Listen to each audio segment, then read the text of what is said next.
There's Zach. I'm There here, he boys. is from Orlando. Oh wow, where are you there? I'm outside. I'm. Oh. It's actually a beautiful spot. I'll show you guys around. Um, Drinking in the palm trees. We got like a Very little nice. play place over here. Oh We've wow. got a nice little fountain. Yeah, this is not the worst place to be. I understand you guys got like tons of snow overnight, and I'm just drinking in this like 85 degrees sun and palm trees. Wow. Must be nice. Yeah, you going to Disney World? You know, after I win a championship today, I think I'll go to Disney World. Oh wow. Wow. Okay. So Zach is obviously out there in Orlando for the owners' meetings. You've heard from Sean Payton today. You've heard from George Payton. You've heard from Greg Penner, and you've heard from Damani Leech. Is that right? Yes, the big four of the Broncos we talked to in like 4 hours. So it's been a very busy morning, but a lot to take away. And when it comes to football, the two biggest things, are you guys shocked? Surround the quarterback position for the Broncos. And of course, it starts with what Sean Payton had to say this morning about the quarterback position. A couple of things. The first one, it is very realistic that the Broncos trade up in the draft to get their next quarterback. And it was actually a very interesting interaction between Ian Rappaport and Sean Payton. Ian asked if it's possible and realistic that the Broncos trade up in the draft. And Sean Payton said it is realistic. He emphasized that a couple of times, then looked at Ian and said, your report was wrong about like us not trading up. I guess Ian Rappaport said that. He said it is realistic that we trade up. And then when we talked to George Payton later, George said, yeah, if we're all on the same page, we all love someone, then we will make the right moves to move up. But it seems like Sean Payton's a lot more open to it than George at this point right now. But one of the things George Payton said to us today is that the Broncos, he has talked to teams ahead of them. He knows which teams are willing to move up. And then he also knows which teams are willing to, or that want to move back for the Broncos standpoint, and what teams would be okay moving back for the Broncos to move up. But one of the teams that Sean Payton, the only team that Sean Payton mentioned when talking about trading up was the Arizona Cardinals. The Arizona Cardinals have the 4th pick in this draft. He said it's a good day to be their general manager of the Cardinals. So that's maybe the spot to keep your eye on, because the draft really starts at that 4th pick, because it's going to be quarterback 1, 2, 3. Maybe there'll be a surprise. Maybe JJ McCarthy goes in the top 3 picks instead of it being Drake May. But that 4th pick is where the draft really starts, in Sean Payton's opinion. And maybe the Broncos could be in the mix to trade all the way up to that number 4 spot. And then speaking of these quarterbacks in the draft, oh my God, I'm blowing away, guys. Speaking of the quarterbacks, and out of the blue, he unpromptedly said that the team themselves, that they had a private workout with JJ McCarthy. And this comes, Sean's starting his press conference today by saying, we're not going to talk about individual players when it comes to the draft. And then he went out of his way to say, we had a private meeting and workout that lasted 4 or 5 hours with JJ McCarthy, where not only we put him on the board, but we also were able to lead him through a private workout on the field himself, too. So, of course, unsurprisingly, in a quarterback search, the biggest news is about the quarterbacks. Yeah, that's not surprising at all that they're going about that. Did I hear that George Payton also said that they're not totally out of the free agent quarterback market? He did. In fact, not only that, he said it in a much stronger way. He said, we were involved in the free agent quarterback market for whatever reason. One player, didn't work out for one reason or the other, and we will still add a veteran free agent. And this today, talking to George, talking to Sean Payton, it really reminded me. This was something I mentioned last week, and I was really reminded of it again today. When the Broncos traded for Mark Sanchez, butt fumble Mark Sanchez. That's who I'm thinking of. When the Broncos traded for Mark Sanchez back in 2016, John Elway said, don't worry, there's more moves to come at the quarterback spot.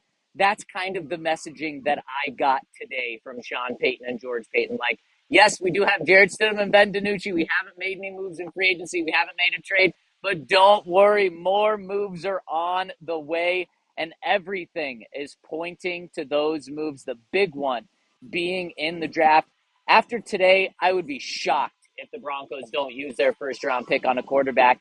And I'm not convinced it's going to be at that number 12 spot. I do think the Broncos are going to fall in love with someone, and they are going to do everything they can in order to get him. And I really think, man, that number 4 spot in the draft seems to be open for business. And I think the Broncos, if they do fall in love with someone, will be willing to make that move up to get him. It sounds like JJ McCarthy is kind of their guy. They keep mentioning him. They can't stop talking about him. When Sean's very cerebral, so sometimes he plays mind games, sometimes he plays tricks. Did it feel like he was being truthful about, how much they loved JJ McCarthy, or do you feel like there may be, something there to where he's throwing his name out just to go for another player?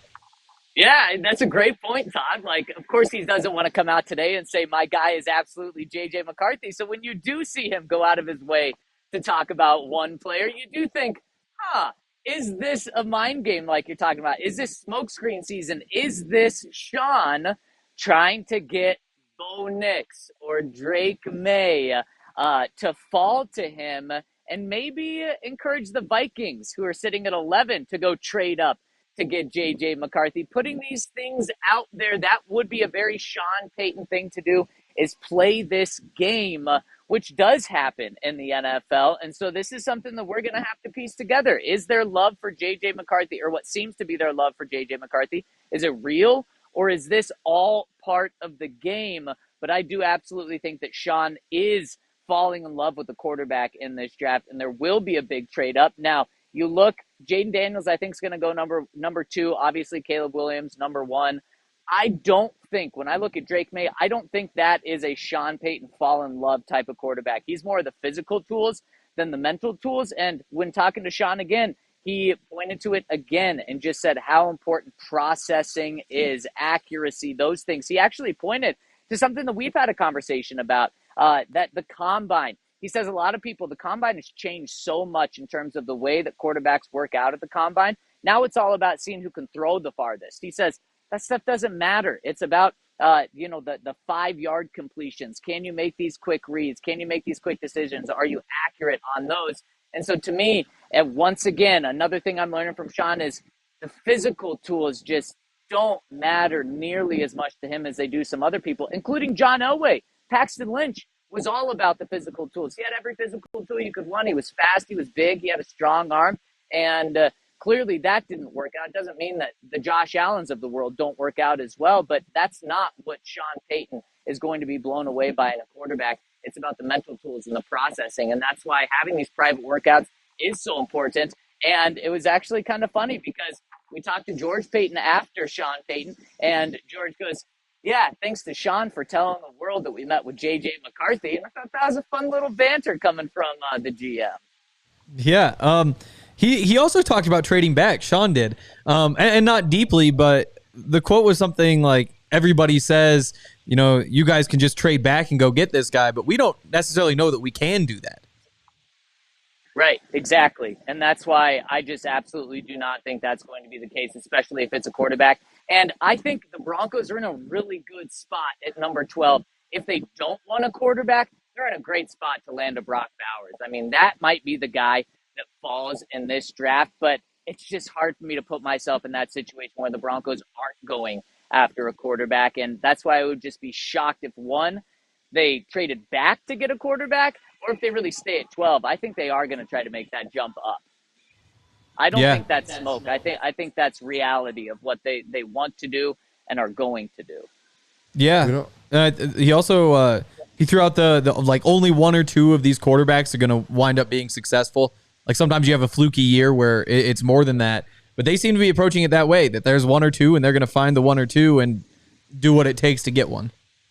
That's 100% right. They're not just going to take 1 of 5 quarterbacks in the draft, but like we talked about, just because it's not the first 1 or 2 drafted doesn't mean it's not the right one. Lamar Jackson, the 5th quarterback drafted in that draft, turns out to be the best or one of the best of that draft, 2 MVPs already. So it's just about identifying the right one and then doing the moves that you need to in order to get them. Because the Ravens, they traded back into the first round in order to get Lamar Jackson. So they did move around in order to get their guy, and I think that's what the Broncos do. And the biggest little piece of advice from today was Sean went out of his way to talk about JJ McCarthy, but then Sean went out of his way, unprompted, to talk about that number 4 overall pick in the draft with the Arizona Cardinals. And he was actually asked by a Washington reporter, do you know if the Commanders are interested in trading that pick? And he kind of blew that question off, and later circled back around and said that thing about the Cardinals at 4. Did they talk about the price for moving up? Because although we have hopes and dreams and aspirations to maybe get to 4, if we don't have the draft capital to get to 4, how do we get there? Did they talk about that? Yeah, that's something that that Sean said. He doesn't know the price yet, but George did say that he has talked to teams. He kind of has an idea of what it's going to take to get up and move around, and he's already begun that process. There's a lot of talk about the Broncos trading up internally. You got to think that there's a reason there's a lot of talk for that. And then also there's a reason that they weren't willing to give $10 million to Sam Darnold, because he wasn't their number one plan. And another little thing from Sean, he was talking about Jordan Love's development and sitting behind Brett Favre. And essentially what he said was, in terms of young guys sitting and learning as opposed to playing and diving in right away, he said, if they're in a great situation, then it does make sense for them to sit. Patrick Mahomes with Alex Smith, it made sense. When you had Aaron Rodgers behind Brett Favre, Jordan Love behind Aaron Rodgers, then it makes sense for those guys to sit. But essentially, if the Broncos go out and let's say it's Jared Stidham, Ryan Tannehill, and a rookie, Sean Payton's not going to force the rookie to sit just to have the rookie sit. The rookie is going to be playing right away. And with the options that are out there, if the Broncos draft a rookie, I really do think that rookie is starting come week 1, because Sean again said Jared Stidham is going to be competing to be a starter on this team, but we are going to have other people competing with him for the job. So it just, once again reminds me, Mark Sanchez, don't worry, we're doing more moves at quarterback. Oh, yeah. Yeah, maybe the biggest news to fans today is that we're getting new uniforms, which is something that we kind of anticipated, but we got a couple more details, right? Yes, we absolutely did. New uniforms are on the way. They will be announced in the next couple of weeks. My guess is right before the draft, a week or two before the draft, so that the new Broncos drafted quarterback can be wearing the new uniforms when he's announced to the world. So that's my guess on time. And we know the colors are staying the same and the logo is staying the same. Outside of that, though, they said it's going to be a full redesign. So this isn't just going to be a little tweak, but colors staying the same and the logo is going to stay the same. And they are going to have options for alternate helmets as well. So I expect it to be very different, and they want it to be very different. They said it's going to incorporate parts of Colorado, aspects of Colorado. So maybe we're looking at the mountains being part of it, but it's going to be a very different look from the Broncos here. And they actually started this process of getting new uniforms. January of 2023 is when they went down to Nike, talked to the league to get this thing rolling, and there will be new uniforms for this coming season. I'm a little nervous. I'm excited, but I'm nervous because I'm wondering, who's designing these? Who has the swag to put together a nice uni? You know what I'm saying? Nike hasn't Not made anybody a good uniform in like a decade. You need some help. For any sport either. Nike isn't good at uniforms. Like all those City Edition NBA. They used to be. That's they a used thing. to be really nice. Like Oregon, all the Oregon stuff was crazy. Back in the day, but they have been cold for years. I mean, you look at every NFL rebrand, they've basically been bad. And every NBA uniform they put out, they're like 90% of them are just awful. Yeah, and it's too important to the fans to have great unis. So it's a big one. I'm really got my fingers crossed with this one. Todd, it sounds like you want to be part of the team to put the finishing touches on. And what's interesting, they did say that they got players' input, mainly the captains from last season, to help not necessarily design, but get input on the uniform. Exactly. That's what I'm thinking. Grew them on the way out. Who's helping you do this? Pat Surtain, I guess, our guy. Maybe we get a little insight from him. But Justin Simmons, gone. Russell Wilson, gone. So I don't know who these captains are that helped them put it together, but maybe they'll just blame those guys if the fans don't like it. Yeah, that's hilarious. Yeah. I guess anything else you feel like is big news here before we let you go, Zach?